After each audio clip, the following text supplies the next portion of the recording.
Hi guys, welcome back to another video.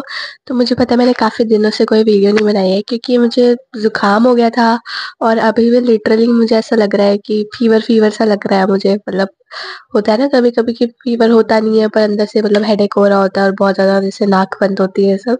तो cold हो रखा है मुझे और सर में बहुत तेज़ दर्द है मेरे, ठीक है। मतलब अभी 2-3 दिन से थोड़ा मौसम भी ऐसे ही चल रहा है और थोड़ा-सा ऐसा ही लग रहा है और आज मैंने पता है जैसे आज मैं अपनी कज़न से मिली थी ना, तो मैंने आज फैंटा पी ली थी, जिस वज़ह से मेरे सर में इतनी तेज़ दर्द हो रहा है और मतलब फिर ऐसा होता है ना कि पढ़ने बैठो तो जैसे मेरी आँखें अभी भी जल रही है लिटरली। ऐसा लग रहा है इस महीने ना मेरे डार्क सर्कल्स काफ़ी बढ़ गए हैं, मतलब थोड़ा-सा कम सो रही हूँ मैं और मतलब स्क्रीन टाइम भी बहुत बढ़ गया है, लेक्चर्स देखने होते हैं और पीडीएफ से मैं कभी-कभी पढ़ाई कर लेती हूँ। तो ऐसा लगता है कि बहुत ज़्यादा डार्क सर्कल्स मेरे बढ़ चुके हैं और काफ़ी ज़्यादा हेक्टिक शेड्यूल हो चुका है। तो रिसेंटली मैं बताना चाहती हूँ कि मेरी स्टडी स्ट्रैटेजी क्या है। तो मतलब एग्ज़ैक्टली तो नहीं बट हाँ, ओवरऑल जो मेरा प्लान है वो मैं यहाँ पे शेयर कर रही हूँ। तो सबसे पहले तो अभी जैसे नवंबर खत्म होने में कुछ 7 डेज़ है या 6 डेज़ है। तो मैंने डिसाइड करा है कि 7 से 6 डेज़ में जो भी हाई वेटेज चैप्टर्स है जैसे कि फिज़िक्स में है करंट इलेक्ट्रिसिटी, इलेक्ट्रोस्टैटिक्स और कंडक्टर्स, ये वाले जो चैप्टर्स हैं लाइक कंडक्टर हो गया, ईएमआई हो गया। ये चैप्टर्स मैं अपने जो भी है लेक्चर जो बचे हैं वो करूँगी या फिर जो रिवाइज़ करना है वो रिवाइज़ करूँगी। और मैथ्स में मुझे करना है 3D ज्योमेट्री, ठीक है, matrices and determinants, quadratic equations, trigonometry, inverse trigonometry और फंक्शंस। और फिज़िक्स में मुझे करना नहीं, फिज़िक्स तो मैंने बता दिया। और केमिस्ट्री में मुझे करना है केमिस्ट्री में अभी मैं रिसेंटली जैसे केमिकल बॉन्डिंग कर रही हूँ, ठीक है, केमिकल बॉन्डिंग कर रही है, मुझे उसमें परफेक्शन करनी है एकदम, ठीक है। साथ-साथ मतलब केमिकल बॉन्डिंग और जीओसी में साथ में पढ़ना प्रेफ़र करती हूँ, तो वो कर रही हूँ। डीएनएफ ब्लॉक, पी ब्लॉक और हाइड्रोकार्बन्स, हैलोअल्केन्स, हैलोअरीन्स, अल्कोहल, फिनॉल ईथर, मतलब ये जो ऑर्गेनिक के जो चैप्टर्स के मैंने नाम लिए ना, ये मैं एक बार पढ़ चुकी हूँ, तो मेरे लिए मतलब ऐसा लगता है ना कि कुछ लोग कहते हैं कि मतलब कम दिनों में ज़्यादा चैप्टर्स करने इम्पॉसिबल है। हाँ, मैं ऐसा मानती हूँ, अगर तुम एक बिल्कुल बेसलाइन से पढ़ रहे हो वो चैप्टर, तो तुम्हारे लिए वो पॉसिबल नहीं है वन शॉट से करना। बट जैसे कि मैं हूँ, मैं उस चैप्टर को एक लॉन्ग फॉर्मेट में पहले पढ़ चुकी हूँ, क्वेश्चंस कर चुकी हूँ, तो जिस वजह से अगर मैं एक क्या बोलते हैं, एक चैप्टर ऑर्डर भी देख लूँ, एक क्रिस्प देख लूँ उस चैप्टर का वन शॉट में, तो मेरे लिए ऑर्गेनिक का फिर सही रहता है। बट कल मैंने जीओसी की वन शॉट लगाई थी एक, बट उसमें मुझे मतलब ऐसा होता है ना कि 6 घंटे की वन शॉट थी और एंड में मैंने ना वो एसिड बेस वाला कॉन्सेप्ट था, वहाँ तक स्किप करके देखा था, मतलब मुझे उसी में ही डाउट था मैंने, बट वो टीचर इतने डिटेल में नहीं एक्सप्लेन करा था, इसलिए मैंने सोचा फिर जीओसी के लिए मैं वन शॉट नहीं देखूँगी। मतलब जो भी मतलब वैसे तो मेरा है, मैं नोट से रिवाइज़ कर रही हूँ, बट होता है ना जैसे मुझे एसिड और बेस वाला कॉन्सेप्ट समझ नहीं आया, कोई कॉन्सेप्ट अगर मुझे समझ नहीं आया, तो मैं सोचा मैं उसको लॉन्ग फॉर्म जो लेक्चर है ना, वो उसी पार्ट पे लगा के वही पार्ट देख लूँगी सिर्फ़। इससे क्या है कि टाइम भी बच जाएगा और चीज़ डिटेल में समझ आ जाएगी, ठीक है। और जो ऐसे चैप्टर जिसमें मैकेनिज़्म जैसे अल्कोहल, फिनॉल्स, ईथर, हैलोअल्केन, हैलोअरीन, मुझे मेन प्रॉब्लम यही आ रही थी कि कौन-सा रिएक्शन कौन-से चैप्टर का है, किसमें क्या कन्वर्जन हो रही है। मुझे ना थोड़ा-सा ऐसे माइंड मैप टाइप टाइप का चाहिए ऑर्गेनिक के लिए कि कौन-सी चीज़ कहाँ रिलेट हो रही है, किसका क्या रिएजेंट है, मुझे वो चीज़ चाहिए। मुझे मैकेनिज़्म्स वगैरह मैंने पूरे अच्छे से लिख रखे हैं मेरे, अगर मैं रीड करूँगी या मतलब होता है ना व्हाइट बोर्ड पे लिखते-लिखते एक्टिव रिकॉल करके, तो वो चीज़ हो जाएगी। बट ऐसे है ना जो मैंने प्लानर बना रखा है अभी उसमें नहीं है ऑर्गेनिक केमिस्ट्री, अभी उसमें सिर्फ जीओसी है, जो कि मैं अभी कल से नहीं कर पा रही हूँ क्योंकि अभी भी बोलते टाइम मुझे बहुत ज़्यादा ऐसा होता है कि दिमाग ब्लैंक ब्लैंक हो जाता है मेरा। इसलिए मैं कोशिश कर रही हूँ, सुबह भी मैं करंट इलेक्ट्रिसिटी का मतलब लेक्चर्स कंप्लीट हो गए हैं मेरे, लाइक वो गैल्वेनोमीटर वाला कॉन्सेप्ट रहता था मेरा जो कि मैंने करा है आज, ठीक है। तो वो मतलब मुझे लिटरली मैंने कोचिंग में पढ़ा था, मुझे वो इतना डिटेल में समझ नहीं आया, लेकिन आज मैंने उसका लेक्चर देखा, मुझे इतनी अच्छी तरीके से समझ आ गया वो। फिर मैंने सोचा है कि अभी जैसे मैं क्या करूँगी, फिर मैं अभी जैसे मेरा कंडक्टर्स चैप्टर है उसके नोट्स है बने हुए, ठीक है। तो मैं पहले एक्टिव रिकॉलिंग से उसको रिवाइज़ करूँगी, पढ़ूँगी, फॉर्मूला शीट बनाऊँगी, उसके बाद उसके पी-वाई-क्यूज़ करूँगी, करंट इलेक्ट्रिसिटी के भी करूँगी और कंडक्टिविटी मतलब कंडक्टर्स के भी करूँगी, ठीक है। और इलेक्ट्रोस्टैट्स मेरा जो है वो पोटेंशियल वाला पार्ट रहता है, लाइक मुझे डेरिवेशंस वगैरह में बहुत प्रॉब्लम आती है।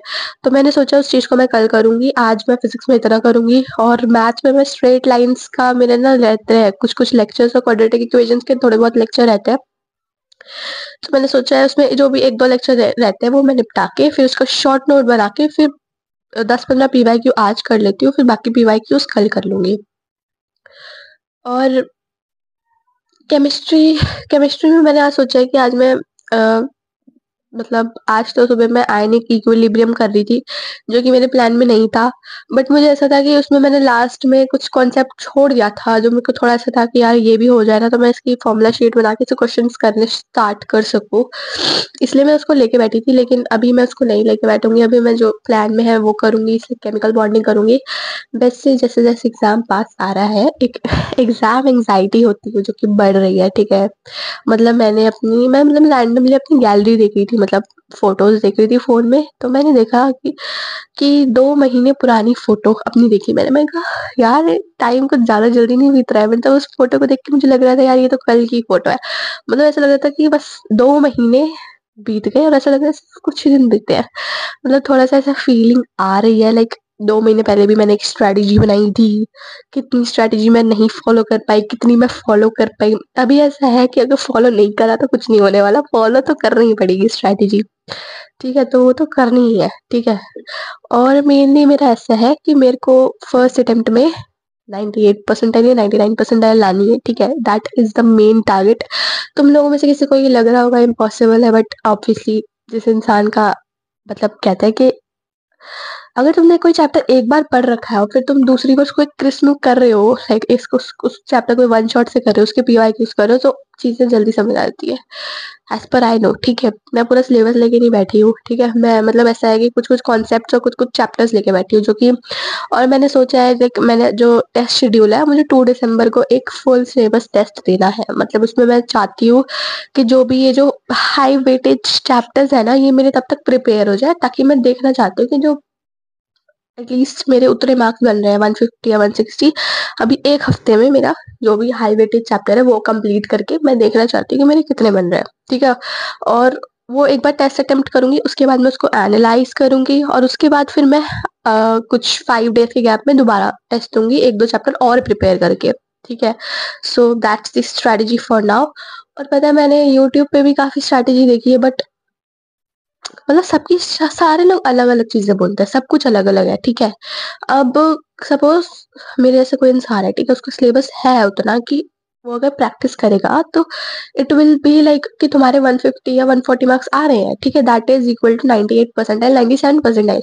बट वो इंसान सोच रहा है कि नहीं, मैं तो ज़ीरो से स्टार्ट करूँगा, तो दैट इज़ इम्पॉसिबल, ठीक है? तुम अगर ये माइंडसेट लेके चलोगे नहीं मुझे तो ज़ीरो से स्टार्ट करना है, आई डोंट थिंक सो कि नवंबर तक किसी ने कुछ नहीं पढ़ा होगा। कोई ज़ीरो से तो नहीं स्टार्ट कर रहा होगा ब्रो, नहीं, ऐसा नहीं हो सकता, ठीक है? तुमने कुछ ना कुछ तो पढ़ा होगा, 20% 30% कुछ तो पढ़ा होगा। मैं अपना देखूँ तो जेईई के हिसाब से और मतलब वो सिलेबस जिसमें मैं कॉन्फिडेंट हूँ, वो है मेजरली 70 टू 80%, बाकी जो 20% है वो मैकेनिक्स है। और मैकेनिक्स लाइक फ्लूइड मैकेनिक्स, ये सब चैप्टर्स एनएलएम मेरा हो रखा है, डिटेल लेक्चर हो रखे हैं एबीजी सर के, बट कॉन्फिडेंस नहीं है मेरे अंदर और इसलिए मैंने उसको अलग से एक स्लॉट दिया, एक अलग से दिन दिया है कि हाँ इस दिन बैठ के एनएलएम के क्वेश्चन करने हैं। ऐसा तो नहीं हो सकता ना कि एक दिन में तुम सब कुछ रिवाइज कर लो, ऐसा नहीं हो सकता, इतना बड़ा सिलेबस है, ठीक है? बाकी मुझे अभी जो चैप्टर कवर करने हैं वो है मैकेनिकल प्रॉपर्टीज ऑफ फ्लूइड्स। मैं रोटेशनल जो है वो ऊपर-ऊपर से पढ़ूँगी, रोटेशनल ऐसे जा रहा है। और रोटेशनल के मतलब मैंने देखे क्वेश्चन ही नहीं आते एग्जाम में, क्वेश्चन ही नहीं आते, आएगा तो बहुत टफ आएगा वरना नहीं आएगा। इसलिए मैंने सोचा कि उसका जो भी वोरा क्लासेस में जो भी न्यू सर है अमित सर, उनके एक वन शॉट डली हुई है, आई विल वॉच दैट। उसके बाद मैं देखूंगी कितने क्वेश्चन होते हैं कितने क्वेश्चन नहीं होते हैं। अगर जो क्वेश्चन मैंने करा उसमें से क्वेश्चन आ गया तो ठीक है, वरना रोटेशनल के क्वेश्चन में नहीं अटेम्प्ट करे, ठीक है? नहीं अटेम्प्ट कर सकती। मैथ्स में मेरा क्या रहता है, मैथ्स में मेरी थी coordinate geometry, circles, parabola, ellipse, hyperbola और ट्रिग्नोमेट्री, आईटीएफ, लाइक उसमें ग्राफ्स वगैरह रहते हैं, वो करना है मुझे। और केमिस्ट्री में मेरा बायोमोलिक्यूल्स रहता है, बाकी तो हो चुका है। बाकी ऐसा है कि हाँ बस रिवाइज करना है, ठीक है? सबको मैं एक-एक बार पढ़ चुकी हूँ, मुझे रिवाइज करना है। कुछ नहीं करना मुझे, ठीक है? मतलब इतना ईज़ी पार्ट नहीं है रिवाइज़ करना। मतलब मेरे लिए रिवाइज़ करने का मतलब ये नहीं है कि नोट्स पढ़ना है, रिवाइज़ करने का मतलब है नोट्स पढ़ने, शॉर्ट नोट्स बनाने और 50 से 60 उस दिन पीवाईक्यूज लगाने हैं, फिर मैं रोज रोज ऐसे मोड कॉन्सेप्ट रिवाइज करा परसों, ठीक है, तो आज भी उसके 20 पीवाईक्यू लगा लिए, ठीक है, कल भी लगा लूंगी। तो मतलब ऐसा करना है कि जो जो रिवाइज करनी है उसके रोज रोज पीवाईक्यूज लगाना है, ठीक है। और फुल सिलेबस टेस्ट जो है वो मैं दिसंबर से देना स्टार्ट कर रही हूँ, 2 दिसंबर से। वैसे थोड़ा सा एग्जाम एंजाइटी है, बट ऐसा है ना कि इस अटेम्प्ट में मेरे अगर अच्छी परसेंटाइल आ जाती है, I focus on April attempt, और मेरे बोर्ड्स भी है फिर, मतलब NIOS के बोर्ड्स अप्रैल में है, तो उसके बाद आई फोकस ऑन री एडवांस।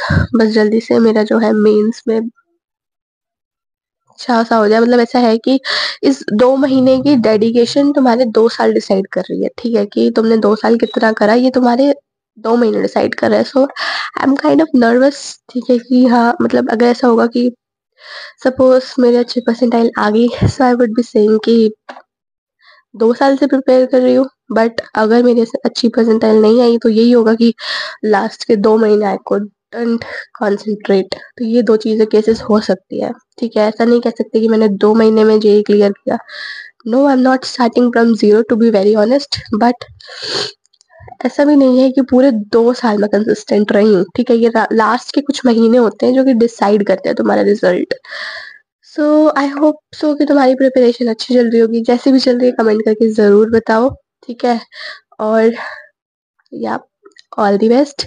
और थोड़ा बाहर का कम खाओ। मैंने भी इतने दिन बाहर का खाया और मेरे को मेरी नाक अभी तक ब्लॉक है, ठीक है। आई डोंट नो मुझे वीडियो रिकॉर्ड करते हुए एक भी छींक कैसे नहीं आई, बट या थैंकफुली नहीं आई, ठीक है। So yeah all the best and comment करके ज़रूर बताओ, ठीक है। Bye bye.